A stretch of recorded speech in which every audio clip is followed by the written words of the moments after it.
Friends, നമ്മളിന്നിവിടെ ചെയ്യാൻ പോകുന്നത് ഒരു നോൺ വെജ് ഐറ്റമായ കാട ഫ്രൈ ആണ്. അതിനായി ഞാനിവിടെ എടുത്തിരിക്കുന്നത് ഒരു 5 കാടയാണ്. ഞാനിതിവിടെ ചെറുതായി മുറിച്ചിട്ടുണ്ട് കേട്ടോ. ചില സ്ഥലങ്ങളിൽ അത് ഫുള്ളായി തന്നെ ഫ്രൈ ചെയ്യും. ഞങ്ങൾക്കിവിടെ ഇത് പീസായിട്ട് മുറിച്ച് ചെയ്യുന്നതാണ്, ഫ്രൈ ചെയ്യുന്നതാണ് ഇഷ്ടം. അതുകൊണ്ട് ഞാൻ മുറിച്ചെന്ന് മാത്രം.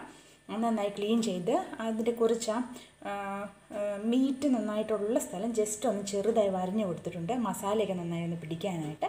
അപ്പോൾ ഇനി നമുക്ക് ഇതിൻ്റെ മസാലക്കൂട്ട് എന്താണെന്ന് നോക്കാം.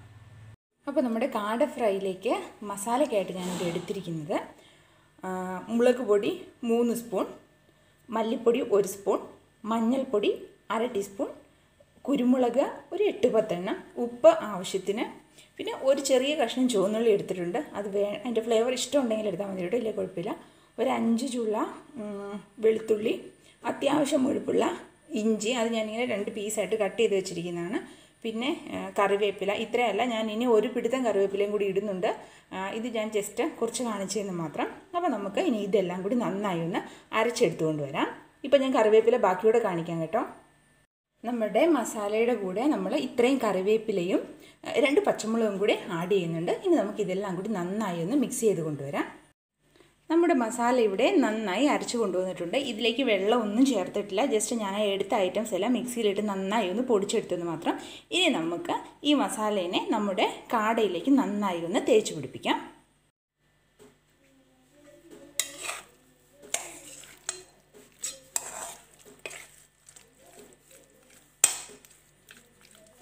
അപ്പോൾ നമ്മുടെ മസാലയെല്ലാം ഇതിലിപ്പോൾ നന്നായി തേച്ച് പിടിപ്പിച്ചിട്ടുണ്ട്. നമുക്കിനി ഈ ഇറച്ചി ഒരു 2-3 മണിക്കൂർ റെസ്റ്റ് ചെയ്യാൻ വയ്ക്കാം. അതിനുശേഷം നമുക്ക് ഇത് നന്നായി ഫ്രൈ ചെയ്തെടുക്കാം. അപ്പോൾ നമ്മുടെ ഇറച്ചി ഇവിടെ നന്നായി മസാലയൊക്കെ പിടിക്കാനായി ഞാൻ വെച്ചിട്ടുണ്ട്. ഇത് നമുക്ക് ഫ്രിഡ്ജിൽ വയ്ക്കാം. ഒരു 2-3 അവേഴ്സിന് ശേഷം നമുക്ക് ഇത് ഫ്രിഡ്ജിൽ നിന്നെടുത്ത് നന്നായി ഡീപ് ഫ്രൈ ചെയ്തെടുക്കാവുന്നതാണ്. അപ്പോൾ ഇനി നമുക്ക് ഫ്രൈ ചെയ്യുന്നത് എങ്ങനെയെന്ന് നോക്കാം. അപ്പോൾ ഞാൻ ഫ്രിഡ്ജിൽ ഒരു 3-4 മണിക്കൂറായി വെച്ചിരുന്ന കാടയാണിത്. അതിന് ഞാൻ വറുക്കുന്നതിന് ഒരു മണിക്കൂർ മുമ്പേ ഇത് പുറത്തെടുത്ത് വെച്ചിരുന്നു. ഇനിയിപ്പോൾ നമ്മുടെ എണ്ണ നന്നായി ചൂടായിട്ടുണ്ട്. അപ്പോൾ എണ്ണ നല്ല തിളയ്ക്കുന്ന എണ്ണയിലേക്കൊന്നും ഇടരുത്. ഒരു മീഡിയം ഫ്ലെയിമിലേക്ക് എണ്ണ ചൂടായി കഴിയുമ്പോൾ ഫ്ലെയിം മാറ്റിയതിന് ശേഷം നമുക്ക് ഇത് ഓരോന്നായി നമ്മുടെ എണ്ണയിലേക്ക് ഇട്ട് കൊടുക്കാം.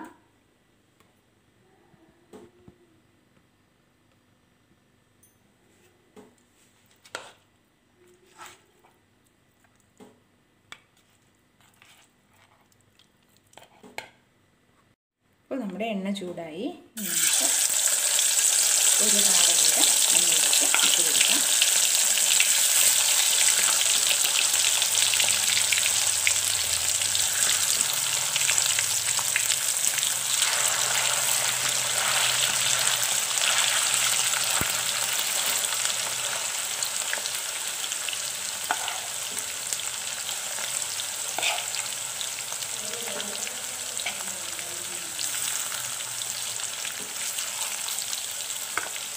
ഇനി ഇത് നന്നായി മീഡിയം ഫ്ലെയിമിലിരുന്ന് ഒന്ന് ഫ്രൈ ആയി വരട്ടെ.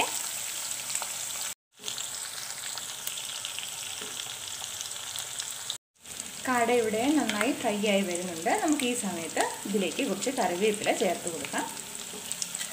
നന്നായിട്ട് കറിവേപ്പില ചേർത്താൽ നല്ല ടേസ്റ്റ് ആയിരിക്കും കേട്ടോ. ഇവിടെ കറിവേപ്പിലയ്ക്ക് കുറച്ച് ക്ഷാമമുള്ളതുകൊണ്ടാണ് ഞാൻ കുറച്ചിട്ടത്. നല്ല ഒരു 1-2 അല്ലി ആ തണ്ട് പോലും കണ്ടേന്ന് മാറ്റാതെ അതേപടി ഇതിനകത്തേക്ക് കിട്ടുവാണെങ്കിൽ ഏറ്റവും ടേസ്റ്റ് അതായിരിക്കും നമ്മുടെ നാടൻ കറിവേപ്പില. ഇതിപ്പോൾ നമ്മൾ കടയിൽ നിന്ന് വാങ്ങിയതാണ്. അപ്പോൾ ഇതിന് അത്ര ടേസ്റ്റ് ഉണ്ടാവില്ല, എന്നാലും നമുക്ക് കറിവേപ്പില ചേർത്ത് കുറച്ചുകൂടി ഒന്ന് ഫ്രൈ ചെയ്യാൻ വയ്ക്കാം.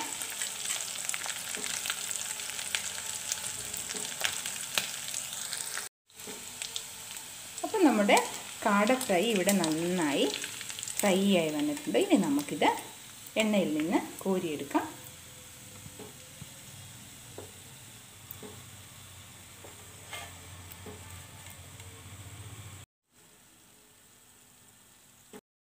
അപ്പോൾ നമ്മുടെ കാട റോസ്റ്റ് ഇവിടെ റെഡി ആയിട്ടുണ്ട്.